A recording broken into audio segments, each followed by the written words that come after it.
Assalamualaikum warahmatullahi wabarakatuh.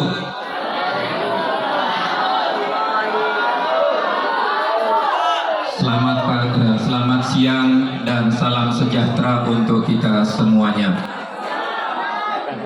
Alhamdulillahirabbil alamin. Assalatu wassalamu ala asyrafil anbiya'i wal mursalin Sayyidina wa maulana Muhammadin wa ala alihi wa ashabihi wa man tabi'ahum bi ihsani ila yaumidin, amma ba'd. Alhamdulillah, puji syukur kita panjatkan kehadirat Allah Subhanahu wa taala, Tuhan yang Maha Esa, yang dalam kesempatan ini kita bisa berkumpul di SMP Negeri 1 Belimbing. Yang kita di sini acaranya ada dua, maka saya pun nanti bingung nih mau yang mana, yaitu halal bihalal dan pelepasan. Kalau udah ngisi dua tiga gabung jadi satu, berarti harus disinggung dua-duanya. Jadi kita perlu bersyukur karena hadirnya kita di sini itu bukan semata-mata langsung datang dari diri kita, tetapi semua ini sudah ada tercatat di Lauhul Mahfuz, yaitu ada dalam takdirnya Allah Subhanahu wa taala. Coba seandainya kalau yang tidak ditakdirkan hadir ada halangan, entah dia sakit, mencret atau ini tidak bisa hadir, maka kehadiran dan kumpulnya kita semua ini semua sudah tercatat di catatan Tuhan. Jadi bukan catatan harian kita. Kemudian sholawat dan salam mari senantiasa membasahi lisan kita untuk baginda Nabi besar Muhammad sallallahu alaihi wasallam, kepada keluarganya, sahabat-sahabatnya, serta kepada seluruh pengikutnya sampai yaumul kiamah. Kalau tadi dari Dinas Pendidikan sudah berpantun, sekarang saya akan pantun tapi temanya pohon meranti. Pohon meranti dipanjat-panjat. Yang kami hormati Bapak Camat, alhamdulillah. Pegang. Pohon meranti di tengah hutan. Yang kami hormati bapak-bapak dari Dinas Pendidikan. Kemudian masih ada lagi, ya Ibu pengawas ya. Pohon meranti dari Sungai Keluas. Ibu sudah ke Sungai Keluas, Bu? Oh belum, saya tugas di Ula Muid sudah 3 tahun. Makanya di sini ada namanya Sungai Keluas. Pohon meranti dari Sungai Keluas yang kami hormati Ibu pengawas, alhamdulillah. Kemudian pohon meranti dibelah-belah yang kami hormati Bapak Kepala Sekolah. Kemudian pohon meranti dari buil tumbuh di tepi kali yang kami hormati Bapak dan Ramil atau yang mewakili. Masih ada lagi? Ada. Bapak komite, masih pohon meranti. Pohon meranti, bukan pohon sekarang, kayu meranti untuk bakar sate yang kami hormati Bapak Ketua Komite. Kemudian ibu-ibu guru, iya. Pohon meranti di tengah hutan yang kami hormati ibu guru, ibu dan bapak guru sekalian. Ada lagi? Wali murid, ya. Pohon meranti dari Ula Muid yang kami hormati bapak-bapak, ibu-ibu, wali murid. Masih ada? Anak-anak belum.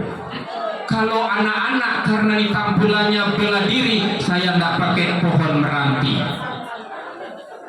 Bela diri Muang Thai dari Thailand yang kami sayangi dan kami cintai, anak-anakku sekalian.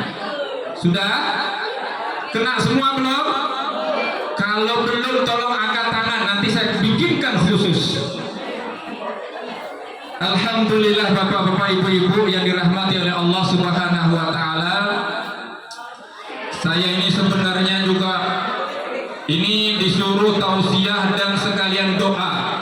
Doanya nanti nggak usah panjang-panjang, nanti doanya doa makan. Allahumma barik lana fima razaqtana wa qina adzabannar. Selesai. Kan gitu ceritanya. Baik. Jadi kalau kaitannya dengan halal bil halal, jadi kalau Pak Camat tadi sudah menjelaskan, memang halal bil halal ini adalah kalau dilihat dari kacamata agama Islam, Pak, ini budaya negara Indonesia. Ya. Cuma dia mengambil kata halal bil halal, itu bahasa Arab, tapi kalau diartikan terjemahkan secara bahasa, halal itu artinya sesuatu yang dibolehkan, bi itu dengan, kembali halal berarti yang dibolehkan dengan yang dibolehkan, itu secara kasar. Dan ini memang hasil produk Indonesia. Jadi kalau kita ke Timur Tengah nggak akan ketemu yang namanya halal bihalal. Bahkan mohon maaf, kalau di Timur Tengah hari raya umat Islam yang paling meriah itu adalah Idul Adha, Pak. Karena di dalam hadis Nabi, Idul Adha itu disebut dengan Yaumul Akli Wasarab, yaitu hari makan-makan dan minum. Makanya di dalam hari kurban itu dia waktunya itu 4 hari. Tanggal 10 ketika Idul Adhanya. Nanti menyembelih kurban itu masih boleh sampai tanggal 13, 11, 12, 13. Jadi itu memang kalau di sana yang ramai lebih ke Idul Adha. Kalau di Indonesia Idul Adhanya sepi. Tapi yang ramainya Idul Fitri. Nah makanya karena ini masih momen Idul Fitri, kalau tadi Ibu pengawas sudah mengucapkan mohon maaf lahir batin, kemudian dari Dinas Pendidikan tadi pun pantunnya halal bihalalnya banyak, saya cukup satu saja. Pergi ke pasar membeli ikan bawal, jangan kelupa membeli ikan patin. Karena ini masih momen bulan Syawal, kami secara pribadi dan kantor urusan agama Kecamatan Belimbing mohon maaf lahir dan batin. Bagaimana? Sama-sama? Jadi bahasanya Pak, kalau kami dulu masih kecil itu 00, jadi kosong-kosong. Karena tadi halal bil halal tadi. Kalau udah ketemu cak kosong-kosong, besok mulai lagi katanya. Bapak-bapak ibu yang dirahmati oleh Allah, yang perlu diketahui bahwa tadi pun di sini disebut apa? Kalau kita mengucapkan minal aidin wal faidin, biasanya kita kan langsung mohon maaf lahir dan batin. Itu sebenarnya antara sungai dan laut, Pak. Karena mohon maaf lahir dan batin bukan terjemahan dari minal aidin wal faidin. Kalau minal aidin wal faidin itu kita itu artinya kembali menuju kepada kemenangan. Nah makanya kita itu sering kadang-kadang tidak paham sehingga kayaknya minal aidin wal faidin itu dijadikan arti mohon maaf lahir dan batin. Padahal mohon maaf lahir dan batin ya itu tadi dari kita. Nah itu. Jadi seperti itu sekilas masalah halal bihalal. Tapi yang penting ada satu yang perlu kami sampaikan, yaitu masalah al-ukhuwah, persaudaraan. Jadi kalau dalam agama Islam persaudaraan itu ada beberapa jenis. Yang pertama al-ukhuwatun nasabiyah, yaitu persaudaraan nasab, anak keturunan. Jadi kita anak-anak masih mau dengarkan atau sudah selesai? Kalau sudah selesai, alhamdulillah, Bapak senang. Ya, masih atau belum? Jadi kalau memang belum, tolong dibuka 2 lubang, ditutup 2 lubang. Buka 2 lubang mata, tutup lubang mulut sama lubang telinga. Siap? Anak-anak, siap nggak? Kalau siap sekarang tutup lubang mulutnya. Oh iya, tadi salah, bukan lubang telinga ditutup ya. Buka dua lubang, tutup satu lubang. Buka lubang dua mata, buka lubang dua telinga, tutup satu mulut. Ya, tolong ini. Jadi kembali lagi bahwa persaudaraan pertama itu dalam agama dikenal yaitu ukhuwah nasabiyah. Persaudaraan nasab, Pak. Kalau Pak Camat ada nasabnya, bapaknya siapa, saudara perempuan, saudara laki-lakinya, kemudian nanti anaknya ada keponakan, ini kita harus bersaudara. Dan ini semua, siapapun, saya juga punya. Ini namanya nasab. Bahkan mohon maaf kalau dalam agama Islam ini sangat didetailkan, karena kaitannya nanti masalah nikah. Kalau nasabnya itu ternyata dia itu yang boleh menikahi, nah itu nanti bahaya. Makanya kalau ada orang mau nikah dalam agama Islam ditanya, ada hubungannya tidak? Artinya apa? Hubungan nasab. Jadi kalau misalnya antara keponakan dengan paman, kemudian paman mau nikahin keponakan, itu tidak boleh. Nah makanya di sini pentingnya kita menjaga persatuan nasab kita, siapapun kita. Kemudian yang kedua yang disebut dengan ukhuwah wataniyah, persaudaraan yang diikat oleh tempat kelahiran kita. Dan di sini nanti juga masuk yang namanya persaudaraan kita sesuku, sebangsa. Jadi saya orang Jawa, ya tetap saya harus menjaga persatuan dengan orang Jawa. Persaudaraan sesama orang Jawa, Pak Felix orang Dayak, persatuan sesama Dayak, kesatuannya ini harus dijaga. Kemudian Pak Danmel orang Batak, persatuan Batak pun harus dijaga. Kemudian kalau ada yang Cina, sesama Cina pun harus dijaga. Ada Madura, sesama Madura pun harus dijaga. Itu namanya watoniyah secara tempat asal usul kelahiran kita. Dan watoniyah juga mencakup yaitu negara kita. Makanya kalau dalam Islam ada slogan, ini bukan hadis ya, slogan hubul waton minal iman, cinta tanah air itu sebagian dari iman. Jadi orang itu dalam agama Islam bisa dilihat dan diukur keimanannya sejauh mana kecintaannya kepada tanah air. Ini secara umum dulu. Kemudian yang ketiga baru namanya ada ukhuwah diniyah. Ukhuwah ini adalah yang dilingkupi oleh agama. Kami Islam, mohon maaf Pak Felix, sama dengan Kristen, sama dengan Katolik. Kita sesama di dalam intern beragama ini harus bersatu, bersaudara kita. Walaupun mohon maaf misalnya kalau di Katolik ada saksi Yehova, ada Advent misalnya dan lain sebagainya, ini harus tetap di lingkungan kita intern masing-masing, kita harus tetap menjaga persaudaraan sesama umat Islam Pak. Kalau kami itu mohon maaf, kalau di Islam itu banyak Pak, menentukan lebaran aja mungkin Bapak bingung kan.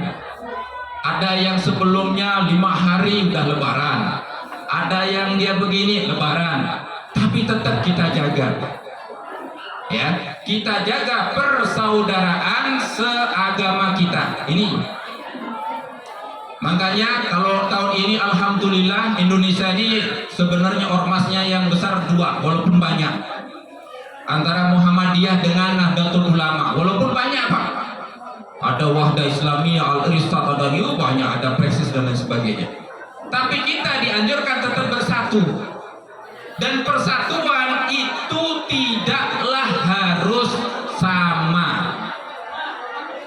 Sekarang kita kesini mohon maaf, pakaian kita sama tidak? Anak-anak, Bapak nanya, sekarang baju Bapak warna apa ini? Warna apa? Abu-abu atau warna biru? Ini ternyata yang terlihat adalah yang bagian besarnya. Ternyata yang biru ini tidak kelihatan di mata anak-anak. Maklumlah, buta warna nampak anak-anak ini. Tapi maklum dari jauh tuh kelihatannya emang tidak sama-sama. Kami ini kalau udah dibuka mata nih, kacamata ini 5 meter aja buka dan tidak kelihatan mana hidung, mana mulutnya nggak kelihatan. Makanya saya pernah dulu ditanya orang, Pak, bagaimana supaya kalau kita ngomong depan orang itu kita nggak grogi gampang. Dimenkan dulu matanya. Karena kalau orang udah men, nggak pakai kacamata, kita itu udah nggak nengok, kamu senyum kamu. Oh ini. Hadirin yang dirahmati oleh Allah Subhanahu wa Ta'ala. Jadi kita itu ada persaudaraan di antara internet agama kita. Kemudian nanti ada yang namanya ukhuwah basyariyah, yaitu persaudaraan sesama manusia, dan ini sekat agamanya dihilangkan. Jadi ketika kita bersaudara secara manusia, ini kemanusiaan. Contoh, misalnya di daerah Jogja atau yang ini sekarang kena gempa di mana? Bekasi ya? Pokoknya Jawa Barat atau saya lupa nih yang baru. Garut. Ketika Garut. Iya. Di Garut ketika terjadi bencana, maka ukhuwah basariyah ini kita utamakan.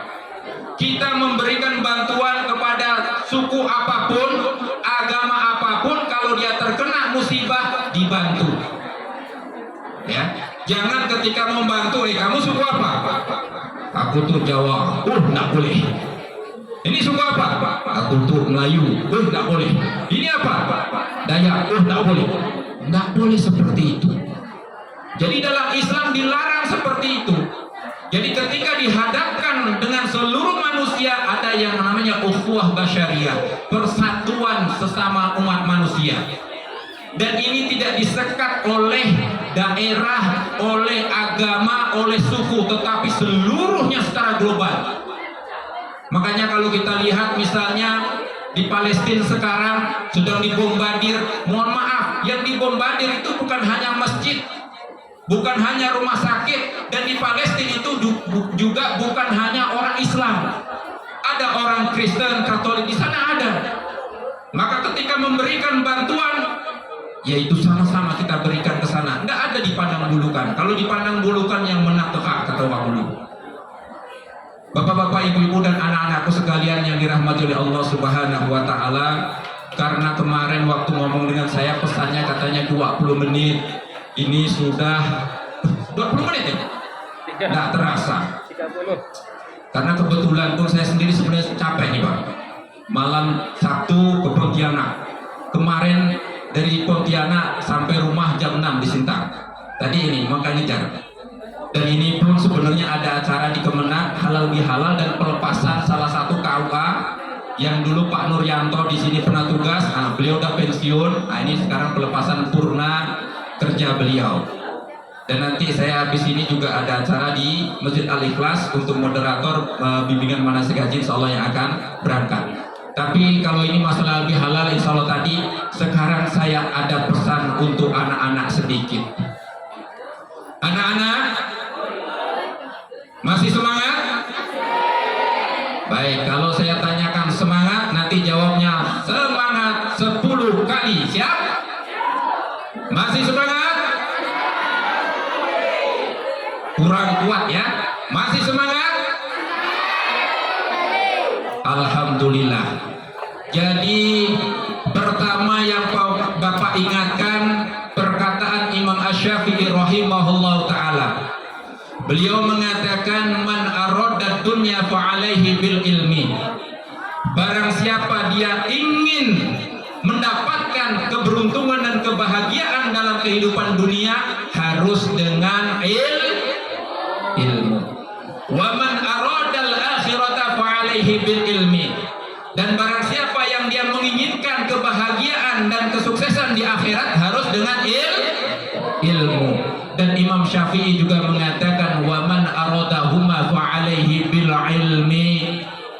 Maka barang siapa yang dia ingin bahagia dan sukses dunia, ingin bahagia dan sukses akhirat, harus dengan ilmu. Makanya tolong menuntut ilmu. Bahkan ini bukan hadis, tapi ini sering disebutkan hadis. Ya, tolabul ilmi walau bisin, tuntutlah ilmu walau sampai negeri Cina. Ini bukan hadis ya, kalau dalam agama kami Pak ada yang namanya Al-Quran, ada hadis, ada yang namanya dia itu kata-kata mutiara. Nah ini termasuk kata mutiara, tapi kebanyakan orang Islam sendiri pun tidak paham karena ya mungkin tidak belajar tentang itu. Jadi tuntutlah ilmu ke negeri Cina. Ini memberikan dorongan kepada anak-anak sekalian untuk semangat terus dalam menuntut ilmu. Ya. Kemudian kalau ingin pintar, satu kuncinya. Anak-anak pengen pintar tidak? Pengen pintar tidak? Kalau pengen pintar, ada pantunnya satu. Pergi ke Siantar beli Quran. Kalau ingin pintar, jangan dulu pacaran. Ingat itu. Agi nemia dah pada pecewe, bahaya ya. Ingat bang, inang sampai bercinta, ujung-ujung cinta buta, udah buta mata, buta duit lagi, minta ke orang tua, belaga anak gaya udah besar, anak banyak duit, tiba-tiba orang lagi belakang. Kenapa yang kaya orang tua? Tuh tolong diingat pak. Jadi tuan-tuan sekalian tuh anak-anakku sekalian, tolong jauhi yang namanya pacaran. Kenapa? Itu akan membelah otak kita. Laki-laki mohon maaf, ada seorang dokter. Dia mengatakan kalau laki-laki ini, kalau tidak salah tuh sekian persen otaknya itu kalau ini isinya wanita. Makanya kalau otak yang sekian persen banyaknya itu dikuasai otaknya tentang isi wanita, yang sekian sedikitnya tidak diisi oleh wanita, itu apa itu kita udah pacaran, makanya setengah sedikit itu ujung-ujung jadi hilang semua. Tidak percaya ibu pengawas, mungkin bapaknya masih ada bu. Alhamdulillah. Kalau ketemu ibu baik-baik saja. Dia jujur tidak dengan ibu? Jujur tidak? Jujur. Tapi ibu suka suami yang jujur atau suami yang tidak jujur bu? Itu salah. Perempuan rata-rata tidak suka dengan suami yang jujur. Karena kalau suaminya jujur, piringnya hancur. Iya. Ditanya, bang mau nikah lagi nak bang? Dijawab jujur, piring hancur. Nah, memang perempuan tuh memang suka lah digombal dia. Kalau laki-laki terlalu jujur dengan perempuan tuh tidak jadi. Tapi kalau banyak gombal lah itu jadi itu. Ini intermezzo. Jadi anak-anakku sekalian tolong ketika masih sekolah biar fokus, hindari itu. Apalagi sekarang zamannya media, ya Allah. Kalau zaman saya Pak Camat dulu sih, ya Allah, jangankan nak media, nonton TV pun TV satu kampung satu TV.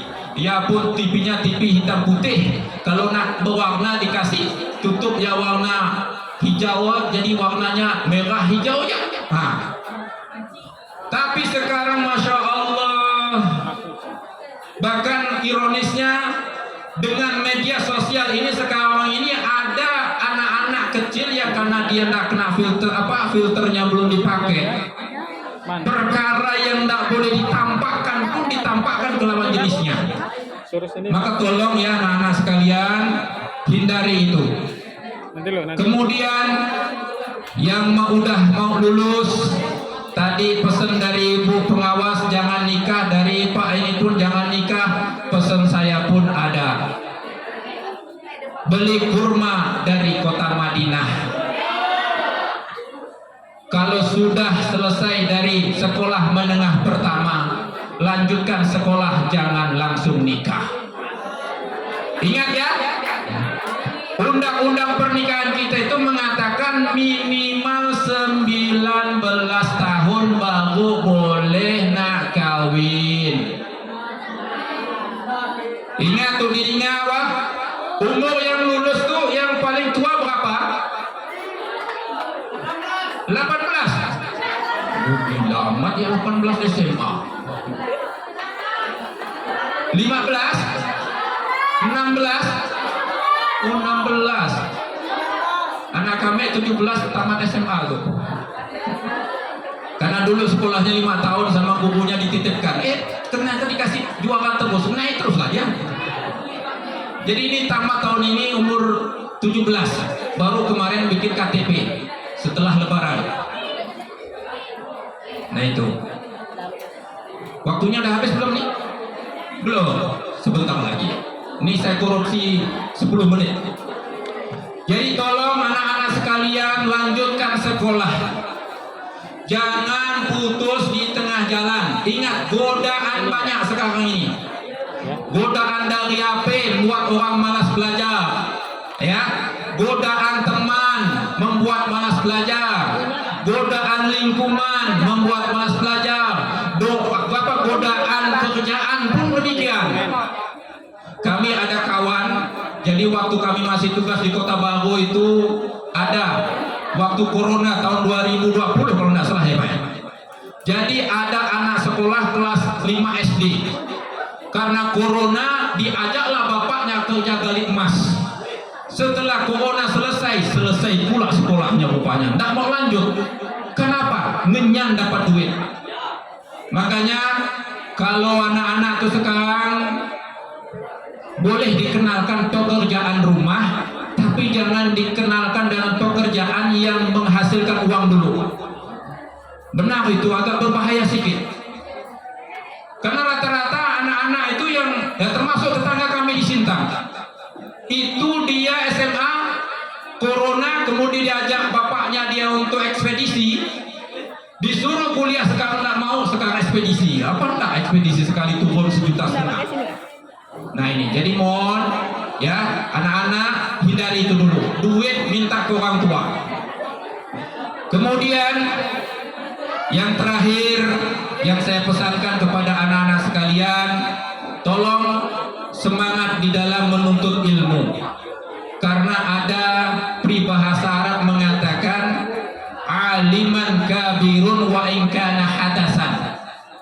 Orang itu akan disebut sebagai orang yang berilmu walaupun umurnya kecil, walaupun dia masih kecil, tapi dia belajar terus, itu disebut sebagai orang yang besar.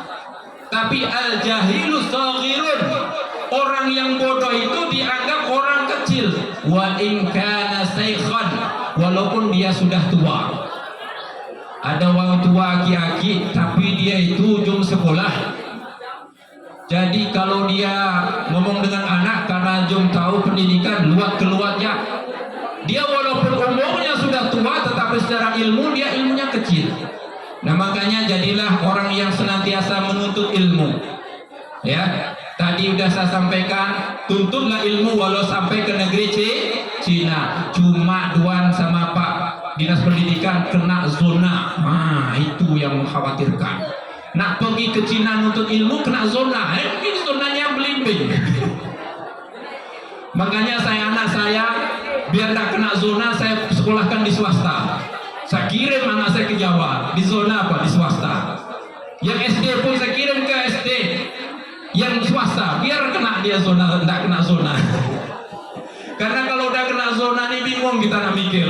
Sebenarnya zona ini ada bagusnya, tapi ada juga yang kurang bagusnya Pak Dinas Pendidikan ya. Memang D5. Memang kalau untuk di sini ini perlu nih. Saya kemarin pernah ada ibu kepala SMP Buel, itu memang agak mengeluh katanya. Buel nih muridnya benar apa yang dikatakan Bapak, cuma 5 ekor ya. Ah ini minta dibatasi kata Pak Budi. Jadi orang Buel tuh kalau mau daftar SMP di Pemuau tuh tidak boleh katanya. Nah, jadi insya Allah itu saja yang dapat kami sampaikan ya. Mudah-mudahan sedikit ini bisa memberikan manfaat untuk diri kami pribadi dan kita semua, dan mudah-mudahan kita semua ini dijadikan oleh Allah Subhanahu wa taala sebagai hamba-hamba yang taat dalam menjalankan agamanya masing-masing. Yang Islam menjalankan agama Islamnya, yang Kristen menjalankan agama Kristennya, yang Katolik menjalankan agama Katoliknya, yang Buddha menjalankan agama Buddhanya, yang Hindu menjalankan agama Hindunya, yang Konghucu pun sama. Inilah yang diharapkan kita semua. Karena tidak ada satu agama pun yang tidak mengharapkan para penganutnya untuk taat dalam agamanya. Semua agama menginginkan pengikutnya untuk taat dalam beragama. Ya.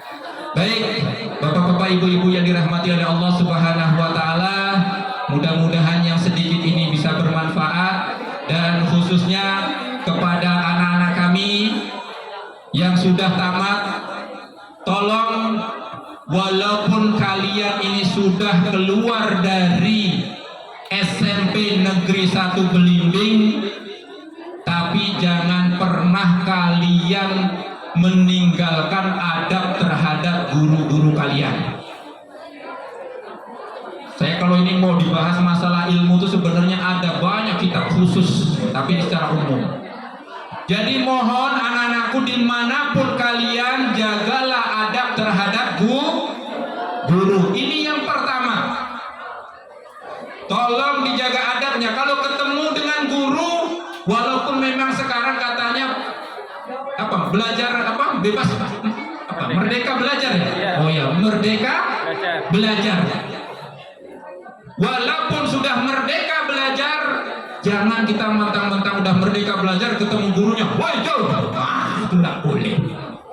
Kalau kami dulu, masya Allah, zaman dulu ketemu guru, nggak kayak sekarang. Kita dulu kalau mau lewat pintu ruang guru, begini semua jalan. Oh, kalau anak sekarang sampai beloncat-loncat. Ini adabnya tidak ada. Padahal kalau kita ingin berkah ilmunya, mulai dengan adab. Ibda bil adab, dimulai dengan adab dulu.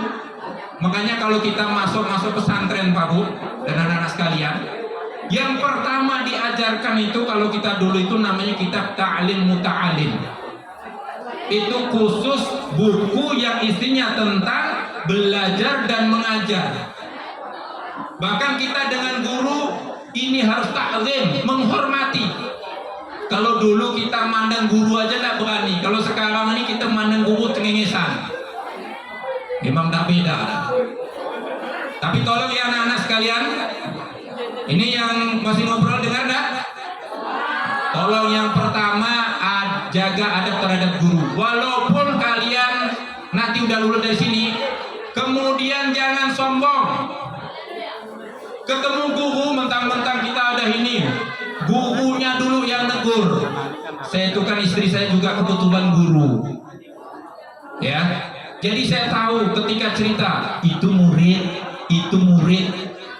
tahu kita ada yang dia ketemu ibu langsung negur, ada yang enggak. Ada yang ketemu ibu gurunya tuh malah malingkan muka. Ini termasuk adab tidak baik. Maka kalian nanti dimanapun berada, guru-guru dari SMP Negeri 1 Belimbing ini kalau ketemu, tolong ditegur dulu, jangan gurunya yang menegur. Itu adab, ya. Kemudian yang ketiga, adabnya adalah doakan kebaikan terhadap guru-guru kita. Yang Islam di dalam waktu-waktu mustajab, perbanyak doa untuk guru-guru kita. Yang Kristen ketika peribadatan, yang Katolik ketika peribadatan juga, yang lain semuanya ketika beribadah sebut nama-nama gurunya. Doakan, sebut satu persatu guru. Ya Allah, rahmatilah Pak Budiono sebagai mantan guruku dulu. Berkahilah ilmunya, berkahilah umurnya, berkahilah keluarganya, berkahilah hartanya, berkahilah dari kehidupannya. Ini salah satu contoh. Jadi tolong ya. Nah, itu. Kemudian satu pesan, ini saya ambilkan syair, ini tidak saya jelaskan. Jadi ada yang dikatakan oleh para ulama, ini diambil dari kata Imam Asy-Syafi'i, kata sebagian orang, tetapi dalam kitab Ta'lim Muta'alim ini adalah perkataan Ali radhiyallahu anhu. Ya, ala la lam tanul ilma illa bi sitatin sa'umbika am majmu'iha bi bayanin. Jadi kata Imam Ali, Ali radhiyallahu anhu, ada 6 perkara yang dengan itu kita bisa memperoleh ilmu. Kalau tidak ada 6 ini, tidak akan dapat ilmu. Yang pertama, zukaun wa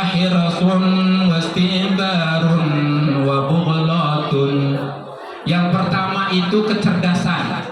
Jadi anak-anak, kecerdasan ini perlu diasah. Jadi disebutkan kisah Imam Ibnu Hajar Asqalani ini, dulu beliau termasuk murid yang bebal, kalau tidak salah ya. Jadi ketika itu dari madrasahnya dia lari ke dalam gua untuk tidak mau nuntut ilmu. Dia mau pulang takut dimarah orang tuanya. Tetapi ketika di dalam gua dia melihat ada batu yang dia berlubang, ternyata ada tetesan air. Netes, akhirnya itu dia berpikir, apa batu yang keras begitu kalau ditetesin air lama-lama juga akan tercekunkan sendiri, terkikis. Akhirnya dia berpikir, ini saya manusia, kalau saya terus belajar insya Allah jadi pintar. Akhirnya apa? Dia balik lagi, dia tekun belajar. Bahkan kemudian diriwayatkan dia menjadi orang yang nomor 1 di madrasahnya. Jadi penting itu ya, kecerdasan. Kemudian yang kedua, ihsan. Itu semangat. Nuntut ilmu itu perlu semangat. Jadi anak kecil masih kita baru tamat SMP, tidak usah semangat nak kawin ya, tapi semangatlah untuk nuntut ilmu.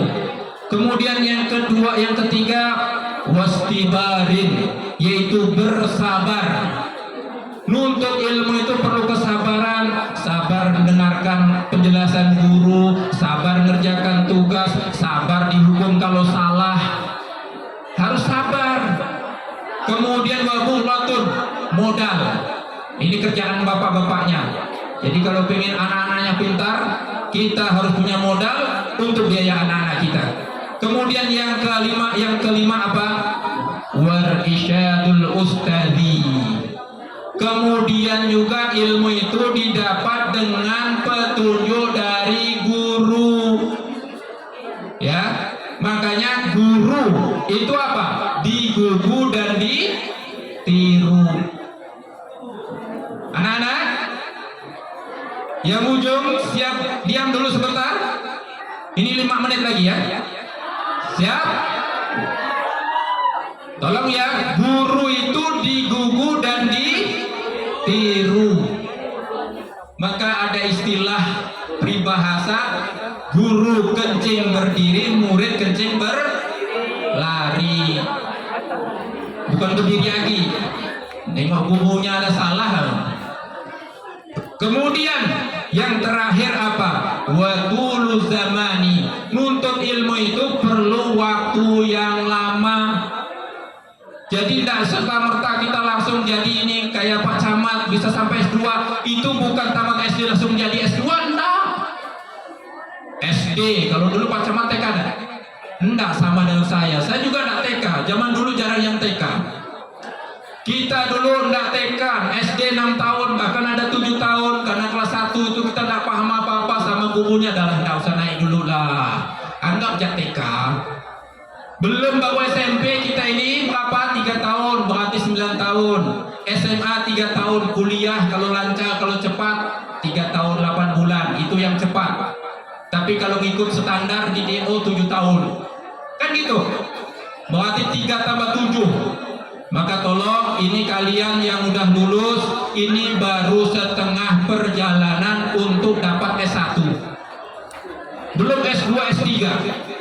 Ya, nah itu, jadi tolong bersabar. Baik, insya Allah ini saja yang dapat kita sampaikan. Dan tadi diminta untuk sekalian doa, dan kita berdoa bagi yang agama Islam izinkan kami untuk memimpinnya, dan bagi yang beragama Kristen, Katolik dan yang lainnya silakan berdoa dengan kepercayaan dan agamanya masing-masing.